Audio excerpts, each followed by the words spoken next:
the summit of Mount Everest, the ultimate test of human will. Over 6,000 people have stood here, but what if the ultimate challenge wasn't just climbing up, but skiing down, and doing it with nothing but the thin air in your lungs? Today, on Deep Dive, we're exploring a feat many thought was impossible, the first and only complete ski descent of Everest without bottled oxygen. This is the story of one man's battle against the mountain, the death zone, and his own limits. The man behind this superhuman achievement is Andrzej Bargiel, a 37-year-old Polish ski mountaineer. He was no stranger to the impossible. He was already the first and only person to ski down K2, the world's second highest and far more dangerous mountain. But Everest, without oxygen, was a different beast. A dream that had been growing inside him for years.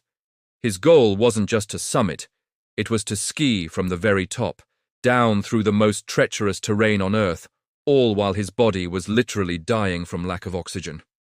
On September 22nd, Bargiel began his final push from Camp 4.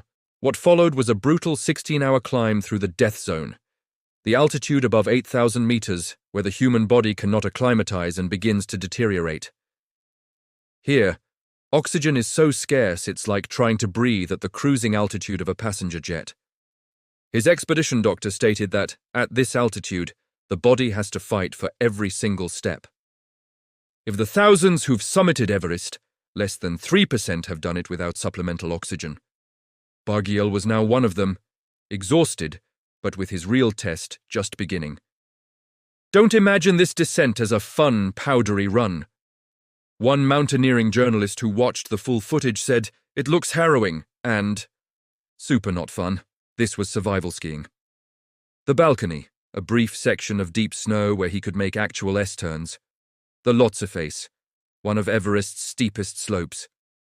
Here, exhausted, Bargiel resorted to controlled butt sliding to descend safely. The Khumbu Icefall, the final, most dangerous obstacle, a maze of shifting ice towers and bottomless crevasses. Guided in part by a drone flown by his brother, Bargiel inched down using extreme snowplows and side slips. This wasn't about style, it was about staying alive. After 2 days of descent, Bargiel finally reached base camp. He had done it. This wasn't just a personal milestone, it was a historic breakthrough in human endurance and ski mountaineering. He cemented his place as the only person in history to have skied from the summits of both Everest and K2 without oxygen. It redefined the limits of what is considered possible, proving that with insane preparation, technological aid like drones, and unimaginable mental strength, the human spirit can conquer the ultimate challenges. What do you think is the next impossible frontier in adventure sports?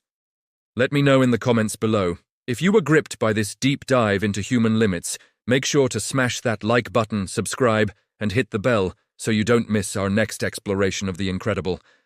This is Rana Asif for Deep Dive. Stay curious.